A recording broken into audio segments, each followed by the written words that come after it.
It's the radio guy, Dr. Mike Prince, and welcome to the special edition of the Purple and Gold Recap, Part 2. This time we have the head man in charge, Coach Eric Dooley. How you doing today, Coach?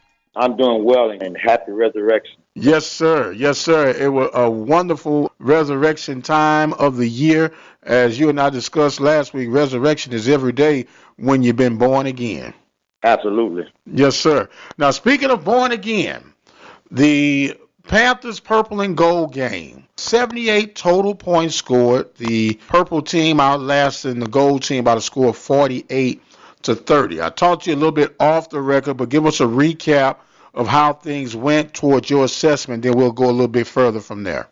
Well, I thought things got off. I thought the players was excited and showed a lot of effort in the early part of the game, but I thought they was maybe a little bit too excited because I saw too many yellow flags on the field, so that was a concern of mine, and I got a chance to go back into halftime to reassess them and let them know what we were looking for, because we actually looking for execution and just the effort part of it. So I thought those guys came back out. They responded well. So looking forward now, the biggest thing that I think I got from the whole scrimmage was no major injuries. You always want to complete that 15-day with no injuries going into the summer season. Right. So no injuries. Everybody is okay with that. Now, let me ask this question. We know offense get people excited. And when you get 48-30 and everybody is focusing on that offensive side of the ball, were there any concerns that came up from the defensive performance with as many points that were scored? No, the reason why, because I wanted it to be just basically, I wanted them just to line up and just go back to the old football, block and tackle. That's all I wanted them to do. I didn't want any schemes or any, exotic blitzes or anything of that nature. I just want just to line down and make sure we execute. Okay, so with you being an offensive guy, you had this geared and rigged for the offense. That's what I'm hearing, Coach. No, I don't think I had to gear for offense because I do know just a big thing now, going into my second year, I do understand. I never lived by that philosophy, but I live by it now. It's funny how things change. They say defense win championships. I never used to go to that. My mindset was offense win championships, but right now, I love that theory. Defense win championships, so I'm all for it. And we putting this thing together, and we feel really excited about what we have to offer this fall. Yes, sir. Now, I know spring football is all about speculation and projections. So is it safe to assume that your purple team was with the first offense and the second defense, and the gold team was with the second offense and the first defense? Is that safe to assume that's where they are right now? Yeah, that's safe. The perfect team definitely was the number one offense. Some things we still have to iron out because there's still some battles, still some competition. Those guys are competing head up, so there's still some things that have to take place. I don't think it's all sorted out right now. Still some work to be done, so we're still moving forward. Yes, sir. And, of course, a lot of play was on your quarterback play, or should I say a lot of the praise was on the quarterback play. In particular, Jalen Morton was extremely hot, especially the first few times. We know what Nico brought to the table. But let's talk about Trezon and TJ. What were their progressions as far as you're concerned with this purple and gold game? Well, I thought TJ did an extremely good job, coming in, only being with the offense for 15 days. He grasped a whole lot of it, and I thought he picked up and did some great things. Some things you still need to work on, no question about that. So we're excited about what he's going to bring to the table. And Trezon, you're talking about just a second semester freshman, a guy that has, I like to say, ice water in his veins because he come in and be ready to play. So we're excited. We got a lot of talent to bring to the table and do a lot of evaluations. So we're going to be up 24/7. So it sounds good to me. It looks good. Yes, sir. Now, we know we got a huge pickup in the quarterback that'll be a freshman in the fall. With the way things are right now, would it be safe if you had to go into the season right now today, would it be safe to assume that you would want to preserve that year and possibly redshirt your incoming quarterback this year with what you have right now? Yeah, absolutely. We would love to do that to get him going, but that young man is excited and he's ready to come and compete. And if he come and lay it on the table, we're going to see what's the best have to offer. But right now, you talk about Trezon Conley. He's really a freshman because we was fortunate enough to redshirt him last year, although he played in a couple of games, right, big games, but he got redshirted. So he has 4 years left. So we feel real good about what we have to offer at the quarterback spot, which we know is a big thing in this conference. Yes, sir. And that was the real big deal for the 4-game window, if you would, for freshman preservation. And you can take that thing and use it to your advantage. It can help you build for the future. Absolutely. We did. I thought our assistant coaches did a great job the way that they handled playing those guys and getting those guys prepared, and those guys stayed tuned in and locked in, and now they're coming in back with some experience after being redshirted. Yes, sir. And speaking of young guys, Mosley looked real good out there running the ball for the Gold team as well. Absolutely. Well, I knew what I had with him. I've been looking at this guy for a long time. I know he just had to knock a little rust off because he had been out of it for a little while. Actually, had decided to run track. He wasn't playing football. So once he got tuned back in to play football, I knew what he brought to the table. So we're really excited about him. We know he's a home run hitter. So we just got to continue. But we got a lot of depth at that position as well, a lot of talent. So some things have to be sought out right now at that position as well. Yes, sir. Now, Coach, you just talked about a key word, and we talk about the depth. I was concerned a little bit with we only had one long snapper in Desmond Callaway and one place kicker in Zach Elder.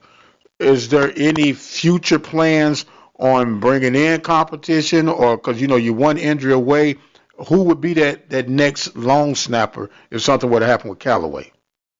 You'll see those guys coming in. I'm not going into the year with one long snapper and one kicker. That's never going to happen.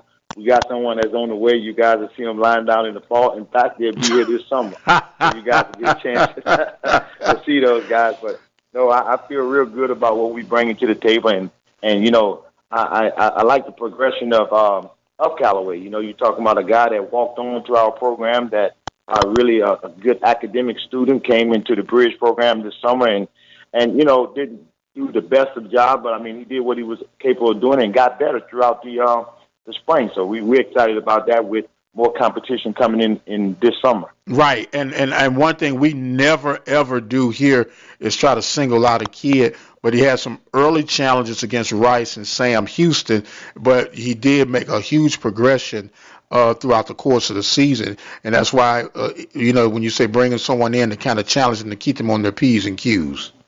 Absolutely. Well, I'm all about that competition across the board. It doesn't matter who you are, whether you're All-American or whether you're a first-year starter. We're going to have competition to understand that that's the way we're going to operate. So we're going to have competition in every position. A player who really, really stood out, flying all over the place, wearing number 6, I believe Story Jackson was his name. Can you give us a little detail on this young man? Yeah, I mean, I'm excited about Story Jackson. I'm glad he's back to 100% being healthy. Well, as much as he could be 100%. But that was a young man we brought in last year, and the way we evaluate him, we had him ready to come in and play. But some things took place where he wasn't able to play because of some injuries, and he had to sit out all last year. But now he's chomping at the bit to come in there and play. We kind of changed his position. He was a safety that we signed, but we knew he was a physical safety, so we moved him down to fill a huge void in that, and I think we made a good assessment with moving him to the linebacker spot. So I'm really excited about what he brings to the table. But, you talk about, you see him on the field, but if you see this young man in the classroom, he's the same way. This young man doesn't miss study hall. This young man doesn't miss class, and he's doing well in his academics. So we're real pleased with what we brought to the table with Story Jackson. Yes, sir. I mean, and covered a lot of territory, man, and got there with an emphasis and a purpose. You didn't think we picked that up, huh, Coach? Oh, I know you did, and I was chopping at the bits. I kind of let him know that, this still purple and gold. So be a little careful. It's still purple and gold. When this game is over with, you're going to have to line down with that guy that you're trying to bury. So he understood that. Yes, sir. I thought he played fast and did some great things, so we're excited about that. With over 20 years of experience as a lawyer, Attorney Lee Van Richardson Jr. can help you with whatever your need may be. Divorce, car accidents, criminal case, wills, deeds, trust, civil suits, parent and child relationships. Contact Richardson's Law Office located at 10 1147 Austin Street in Hempstead, Texas. You can call them at 979-826-8008. Attorney Lee Van Richardson Jr. in Hempstead, Texas. Yes, sir. We're talking right now with Coach Eric Dooley, head football coach of the Prairie A&M University Panthers, wrapping up the spring session. It seemed like it took forever to get here and got away so quick. And, Coach, you know that my concern with you on and off the mic has been our interior lines. When we go through with the letter grade system, how would you grade each unit, starting with your offensive, defensive line, and then going to your defensive and offensive specialists? What letter grade would you give them after this spring session? Okay, I'd give the offensive line right now a C. And the reason why I give him a C, he did some good things. I know the depth wasn't there. I do know that it's more help on the way. But my thing is, I do understand. I know I like the spread offense, but that doesn't mean you can't be physical. So some things we have to do, we got to fight through. And I feel good about the guys that we brought in. The new guy, he was able to come in and solidify the position at the right tackle. We knew we had a great left tackle coming back.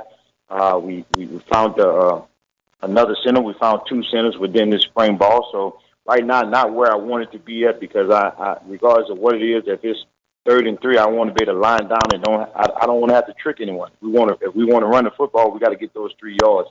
And I think we're getting there right now, because I saw the strength and the endurance with some of these guys, but we still got a little work to do. So I give them a C. Defensive line, I just, for lack of better words, I just need some guys that's just going to actually just be dogs down in there, because that's the trenches again. So those on both sides of the ball, I think they got I'll get the D-line a C as well. I'm a hard grader now, so I understand. Look at my grades, but this is what I see, and I know what I have to get done, and I feel real good about what's going to come. That's going to bring that grade from a C up to what everybody like to have an A. So on both sides of the ball, we got help coming, 5 more offensive linemen to be coming in, and right now we got an additional 5 defensive linemen coming in, and we feel real good on both sides of the ball. And I'm still not done recruiting, so who knows? I say 5 and 5 may be an added number to both sides of the ball. Okay. And moving on toward the linebackers, safeties, running backs, and quarterbacks. Okay, when I look at the running back position, we got a lot of talent there, and plus we adding one guy to come in the fall that's just going to give us a huge thing right there. But I still say we probably at a B- at the running back spot right now, and I know everyone thinks, well, we got a lot of talent, but there's some integral things that I look at that I think needs to be done. Like it's not just always running the football. Sometimes it's about protecting pass pro. So I look at all that situation right there. Some things we got to sharpen up on. So I give them a B-. I give the quarterback right now, because we had a little bit too many turnovers. So right now they at a C+. Okay. And I have these grades written down. I got these things written down, and they understand that, because at the end of the day, they still got to sit down and talk to me and understand what I'm looking for.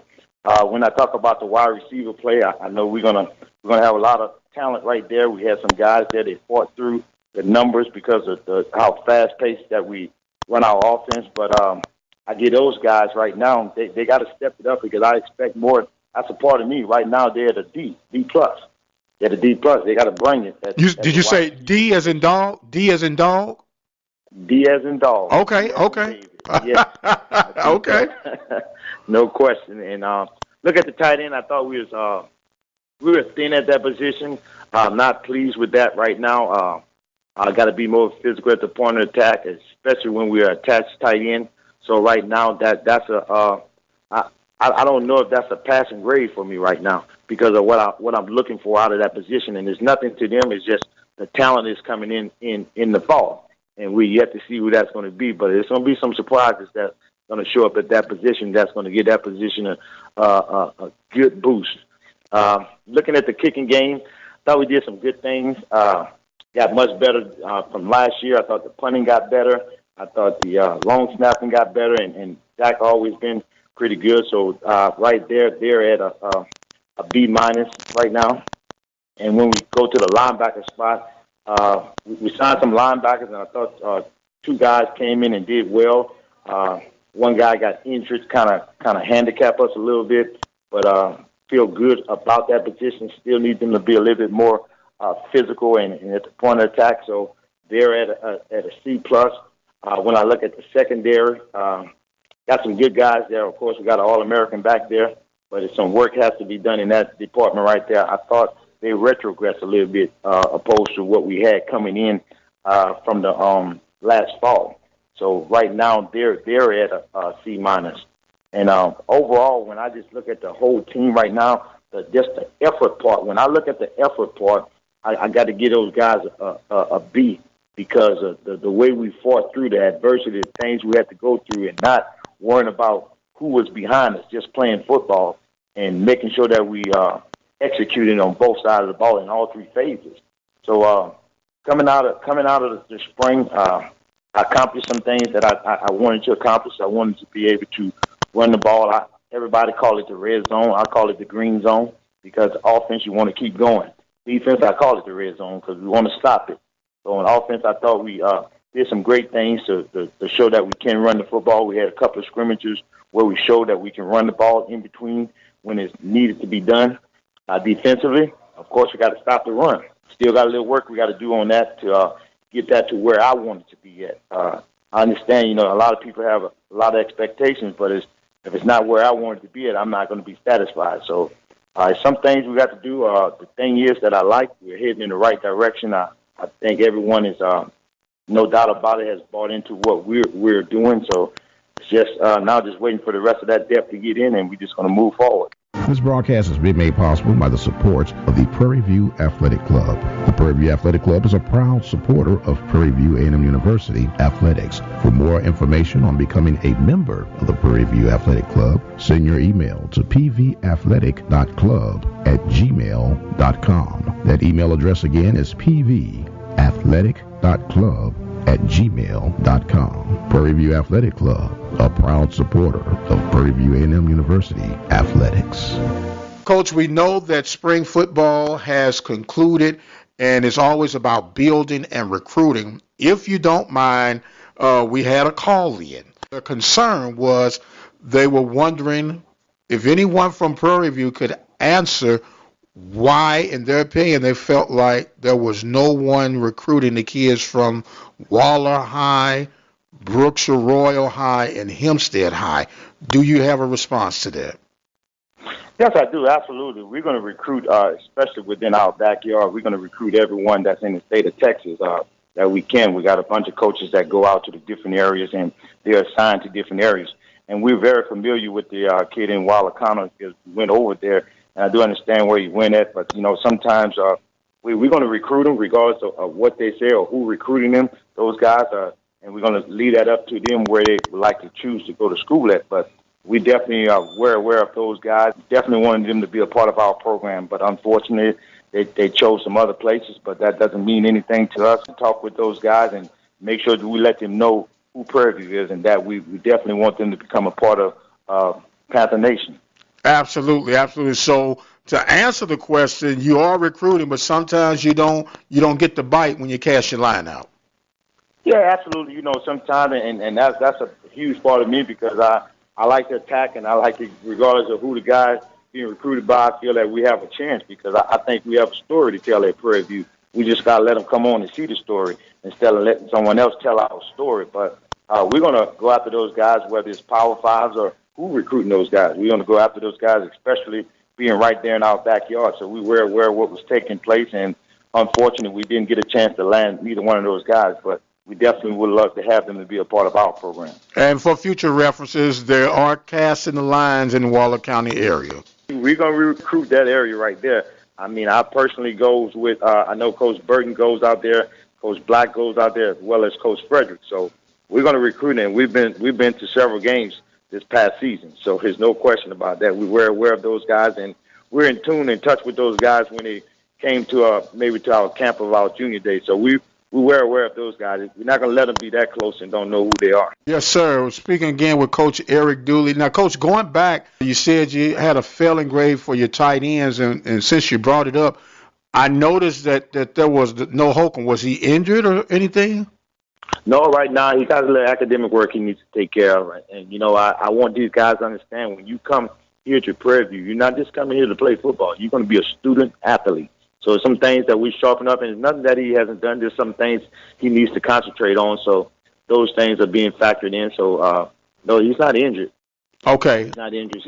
He's still in class and doing what he has to do. You know, sometimes you got to give him more time to study, because I'm going to make sure they walk across that stage if they don't do anything else. Absolutely, that's the sole purpose of them being here. It's just, you know, when you used to seeing a 6'6" guy, he's noticed when he's not out there.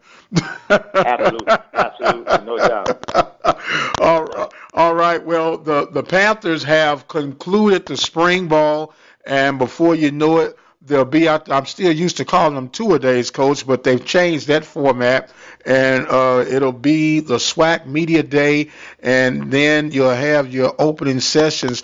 But it's going to be an exciting time in Panther country. And as customary, we want to thank you, first of all, Coach, for making yourself available through this spring session, and give you some final thoughts and comments as we go to wrap this segment up. Yes, well, we did have opportunity to close out those 15 days. I feel good right now. What's most important right now, we got to finish on the academic side of it. We're going to finish strong, so those guys are focusing on getting their academics straight so we can return back here in the summer. But also, I just want to remind the fans and the new fans, the old fans, and all the alumni, don't forget to get your season books. You can renew your season books or purchase new season books. It's going to be a very exciting season for us this year here. Come out and support us. We just chomping at the bit to get this year started off, 2019, and we look to see our fans in the stands. Well, we look to see them in the stands and look to see the Panther roar on the field. He is the coach, Eric Dooley. I am the radio guy, Dr. Mike Prince. Our social media handle for Instagram, Facebook, and Twitter, or at the Mike Prince Show. The YouTube channel is Open Mic Broadcast Network, the website obnradio.com, and we have a 24-hour dial-in message line, 713-570-6736. And until the next time, you guys be blessed, and we'll see you on the other side.